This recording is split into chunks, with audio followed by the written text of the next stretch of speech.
Base sa bagong interview ni former Governor Chavez Singson ay tila nag-attempt si Carlos Yulo na kuhain ang inaalok na 5 milyong piso na Chavez.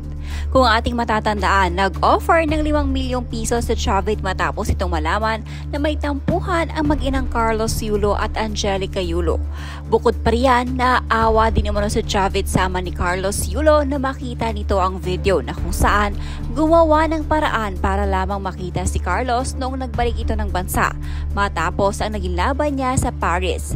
Para kay Chavez, mahalaga na magkaayos ang pamilya, lalong-lalo na ang mga magulang at anak.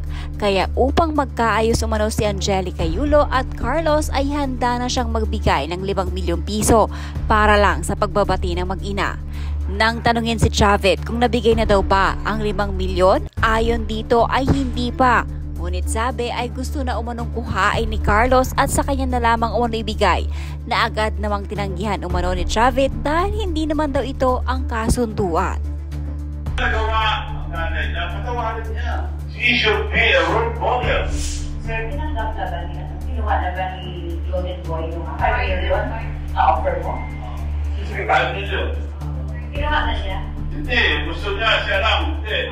Kasi I want him to be the role model of family. Kaya ako nabibigyan ng 5 million dahil nasa batas ng Diyos yan. Honor the father and the mother. Nasa pumili ng Diyos ang pula. Isa lang yun. Honor the father and the mother. Kung ano man nagawa ang nanay niya, patawarin niya. Wala kasing para nag-away-away, hindi nila makontak. So, kako, okay lang, pero paano kaya makontak ako? Hindi nila makontak. Nag-press release na lang ako. Para lang magsama-sama sila sa buong pamilya, nagbibigay ako ng 5 milyon. Dahil hindi sa panalo niyang gold na sa Olympic, more on yung sa pamilya. Kasi naramdaman ko yung kaaway mo yung anak mo. Masakit sa ama na away ka anak mo. At hindi man lang sila inibita. So ako, kung magsama-sama lang sila,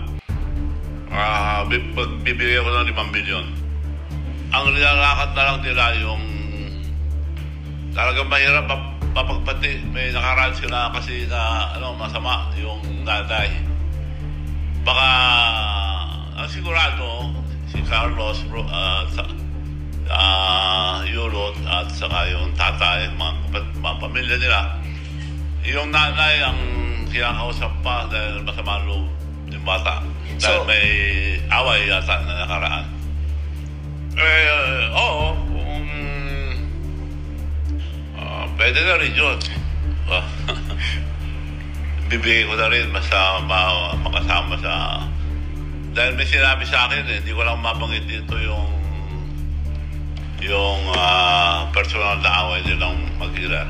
Pero yung tatay, parang pumayag na magpati sila, kaya dadali yung pamilya sa akin. Subukan nyo rin ako na maisama yung nanay. Mas maganda na magsama sa akin. Importante kasi sa atin yan dahil ang bili ng Diyos, 10 lang eh. Honor the father and the mother. Diba? You have to give honor to your father and mother. Isa sa 10 commandments yan. And also, kasi nagbabasa ako ng Biblia, pinakamahirap na pinagagawa dyan yung forgive your enemies. Maganda magsama-sama sila. Importante sa akin, magsama-sama silang buong pamilya. Kung ano man ang napag-awayan nyo yung araw, sana patawarin nyo na ang nanay nyo kung siyang may kasalanan o sino man may kasalanan. Mas maganda sana dahil wala ka naman dito sa mundo ito kundi sa nanay at tatay mo. So, nakikiusap ako sa at malaking maligaya kayong pamilya, maligaya na rin ako. Kaya nagbibigay ako ng 5 milyon sa pamilya nyo kung mapatawad nyo isa't isa. Congratulations sa lahat ng mga atleta natin. They did their best. Siguro next time baka magpursige sila. Baka karami pa tayo ng goal. Sus, bigay nyo na lang po sa may hirap yung 5M na yan. Worth it pa. Kesa ibigay pa sa taong need pabilihin ang pagmamahal para sa pamilya. Dapat ang pagpapatawad ay walang kondisyon. Magkusa siya kung talagang mahalaga para sa kanya ang pamilya niya. Maliwanag pa sa sikat ng araw na mas mahal niya yung jowa niya kesa sa pamilya niya.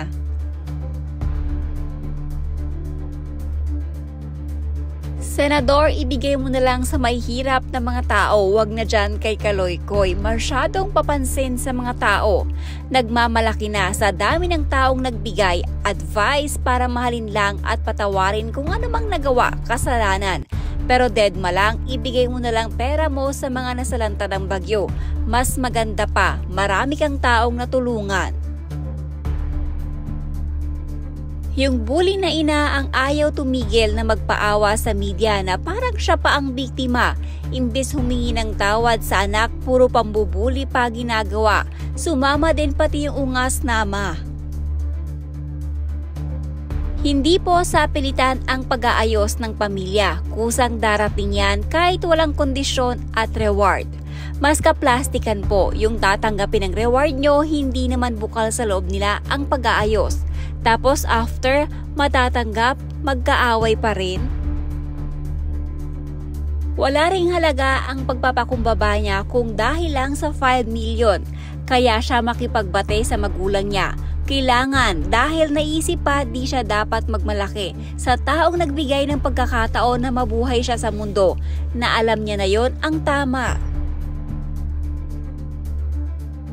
Dapat lang po na patawarin niya at bigyan niya ng pagkakataon kung ano po ang nagawang pagkakamali ng kanyang ina ay may dahilan. Siguro naman pinagsisihan na niya ang kanyang pagkakamali at ipagpatuloy na lang ang buhay at panahon upang mabuo muli ang kanilang pamilya. Walang kwenta ng tao yan si Carlos. Mabuti pa ang taong walang anuman sa buhay pero buo pamilya at di watak-watak. Kahit 2 beses lang kumain sa maghapon, buo pa rin kasi puno ng pagmamahalan.